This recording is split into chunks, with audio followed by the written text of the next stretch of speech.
Marathon Swim Shorts is brought to you by Intrepid Water. You don't want an injury to sideline you from completing your next big swim. Get stroke feedback or commit to improving your technique with one of my virtual coaching courses. Find out more at intrepidwater.com. So then this girl comes up to me and she's like, hey, I signed up for this weird event called, it's like a 10K up in Vermont. And I was like, no, dude, no.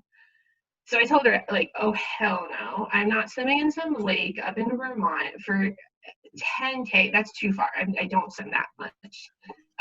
And she was like, okay, it's like literally 3 hours of swimming. Like we've done that at swim practice before. And I was like, all right, you're right. I should just do it. So I started training, and this was at the same time that this random dude came into my life named Jeffrey Ferris, who lives here. He's like a triathlete and he owns a bike shop. And he invited me into this open water extravaganza one morning. So we had like a couple weeks to plan it. I got a wetsuit because the whole thing was we're going to swim from Hull to Little Brewster Island, because at the September, like the fall equinox, there's a king tide, and because of that, the low tide is at its lowest, and it creates this giant sandbar between Little Brewster and Greater Brewster Islands. And I was like, oh, this sounds cool. And then it comes out we have to leave at 3:45 in the morning from Hull. We have 6 kayaks and canoes for 6 swimmers. We don't have any type of gear. I was like, cool, I have a wetsuit. I can do this. It's a mile and a half. What's the worst that can happen? Well, A, you can lose your canoer / kayaker. B, you can throw up violently for about an hour and a half. C, you can get detained by the Coast Guard because it's the naval base / military base on Little Brewster Island, and you can't just like walk onto that shit. C, they can call the ambulance and require you to not be allowed to swim back, and in fact detain you on a Coast Guard boat until you get to Hull, the mainland, where they have an ambulance waiting for you because they're convinced that you're going to die. Which, granted, I didn't look good, but I wasn't dying. Like, I looked way better than some of the way I've come out of the water on other swims.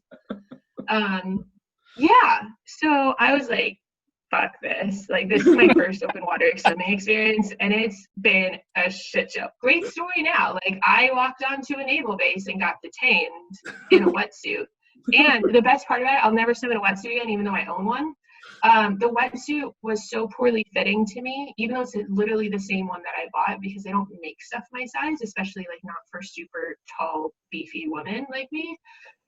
But the neck piece of even though like I put a Glide on and Vaseline and everything, the neck piece chafed me so bad in like literally the hour that I was swimming and throwing up, that for weeks, I had people asking me if I needed help, like out of a domestic violence situation.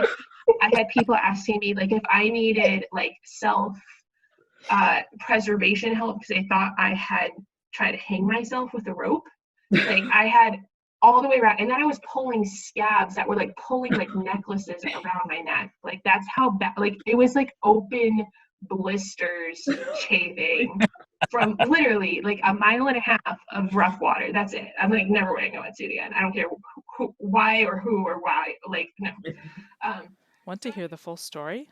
Check out Marathon Swim Stories on your favorite podcast provider.